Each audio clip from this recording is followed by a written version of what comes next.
Apa rahasia yang tidak akan pernah kamu beritahu kepada orang tua Anda? Saya menjadi PSK untuk supaya bisa terus membantu ekonomi orang tua saya. Saya berhenti dari pekerjaan sebelumnya karena habis kontrak, dan semakin sulit mencari pekerjaan bahkan sudah 2 tahun ini saya bekerja jadi pemuas nafsu. Sakit sekali membohongi orang tua. Saya ingin sekali berhenti dari sana, tapi saya belum mendapat pekerjaan yang layak. Jika saya tidak punya pemasukan, bagaimana nanti saya harus membiayai ortu saya, bahkan kami masih harus bayar kontrakan untuk bisa tinggal di rumah.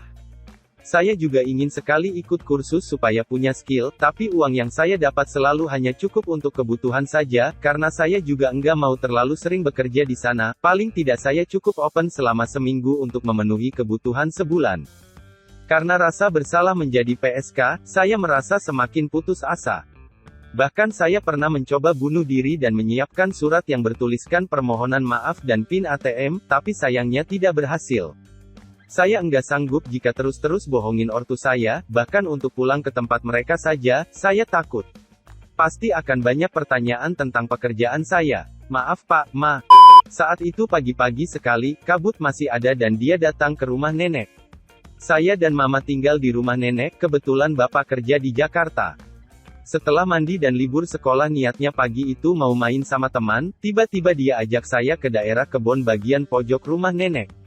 Suasana masih dingin berkabut, tiba-tiba dia hendak narik saya ke rumah kosong yang banyak semak-semak, saya gak mau dan ketakutan. Dia langsung memasukkan tangannya ke dalam area intim saya, dia pegang pelan, mengelus bagian sensitif saya jelas semakin ketakutan dan langsung menangis merengek minta pulang. Untung Tuhan masih mau menyelamatkan saya lepas pegangan tangannya dan lari, tapi dia langsung pegang tangan saya lagi dan bawa saya pulang. Sampai rumah nenek saya hanya diam, bahkan memandang wajahnya saja saya takut. Sampai detik ini jika saya teringat kejadian itu, saya jijik lihat wajah dia jika hari lebaran kumpul keluarga. Saya takut, bahkan terkadang saya dipaksa bersalaman dengan dia, Salim, kalau tidak mau Mama pasti melotot. Padahal Mama gak tahu dia pernah melakukan pelecehan seksual sama anaknya ini.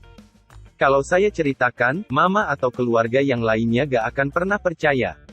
Karena di keluarga dia terkenal orang polos, baik dan pekerja keras, hidupnya susah dari saya kecil sampai sekarang. Bahkan dia sendiri mungkin tidak akan ingat kelakuan bejat dia, apalagi sekarang sudah tua. Kenapa dia masih hidup ya? Laki-laki bejat seperti itu pantasnya sudah gak ada. Saya jijik lahir batin dengan dia, bahkan ketika sedang asik melahap kue lebaran, ketika dia datang saya mendadak mual dan ingin muntah. Setelah bersalaman, atau saat saya tahu dia datang terkadang saya mendadak pergi ke tetangga sampai dia pulang. Atau saya pergi keluar dan menanyakan lewat chat pada ponakan saya orang itu sudah pergi belum? Tidak hanya orang tua, tidak ada satupun orang yang pernah ku beritahu, jika aku pernah mengalami pelecehan seksual saat kecil. Kejadian itu terjadi sekitar 15 tahun lalu saat aku kelas 4 SD, dan yang menyedihkan baru kusadari jika itu termasuk pelecehan seksual saat aku duduk di bangku SMP. Bagian menyedihkan lain, pelakunya masih memiliki hubungan kekerabatan denganku, dan pernah mengenyam pendidikan di pondok pesantren. Saat itu, si sialan itu tergolong sebagai bujang lapuk menurut penilaian di daerahku. Usianya mungkin hampir 35 tahun dan belum menikah. Dia sering meminjamiku telepon genggamnya. Untuk anak-anak seusiaku dulu, bermain telepon genggam adalah hal yang sangat menyenangkan. Meskipun hanya sebatas mendengarkan radio, sambil tiduran. Saat itulah bujang lapuk sialan itu menempelkan kemaluannya di diriku, kejadian ini seingatku berulang hingga 3-4 kali. Bahkan aku pernah terbangun dari tidur karena ia menekan kemaluanku dengan tangannya.